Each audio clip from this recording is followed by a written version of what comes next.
Hello बच्चों, चलिए प्रश्न को समझ लेते हैं। प्रश्न है, ओवम में भेदने के पहले स्पर्म की तैयारी है। पहला विकल्प है स्पर्मिएशन, दूसरा विकल्प है कार्टिकल क्रिया, तीसरा विकल्प है स्पर्मियोजेनेसिस और आखिरी विकल्प है कैपासिटेशन। चलिए इस प्रश्न की मुख्य अवधारणा को समझ लेते हैं।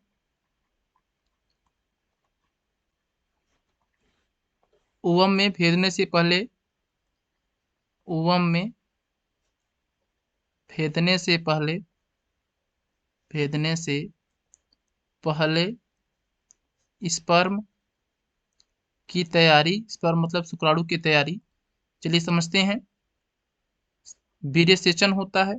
सबसे पहले वीर्य सेचन होता है, अर्थात वीर्य वीर्य मादा के मादा के योनि में पहुंचता है, तो उसे वीर्य सेचन कहते हैं। योनि में पहुंचने के बाद वीर्य या उसमें जो शुक्राणु होते हैं, वीर्य में जो शुक्राणु होते हैं ये गति करते हैं, और गति करने के बाद ये शुक्राणु पहुंचते हैं अंडवाहिनी में अंडवाहिनी में और शुक्राणु अंडवाहिनी से अंडाणु में पहुंचने से पहले इनमें योग्यतार्जन की क्रिया होती है। योग्यतार्जन की क्रिया होती है, जिसे कैपासिटेशन भी कहते हैं। इसमें जो शुक्राणु होता है, इसमें कुछ बदलाव होते हैं। शुक्राणु का जो शीर्ष भाग होता है उसमें एक्रोसोम नामक संरचना पाई जाती है, जिससे पाचक एंजाइम हाइलुरोनिडेज निकलता है, जो अंडाणु की भित्ति को भेदने में सहायता करता है।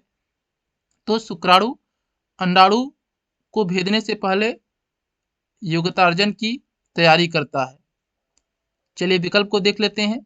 पहला है स्पर्मिएशन, यह विकल्प गलत है। स्पर्मिएशन में शुक्राणु जो होते हैं वो स्रावित होते हैं शुक्राणु जन नलिकाओं से।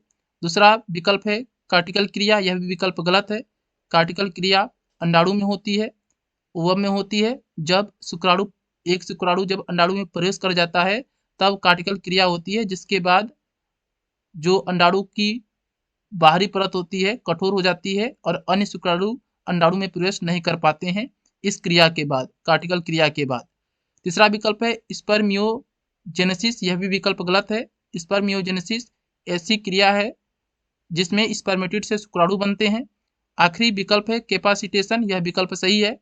ओवम में भेदने के पहले स्पर्म की तैयारी कैपासिटेशन कहलाती है। इस प्रश्न का सही उत्तर है आखिरी विकल्प। हम आशा करते हैं यह प्रश्न आपको समझ में आया होगा। धन्यवाद।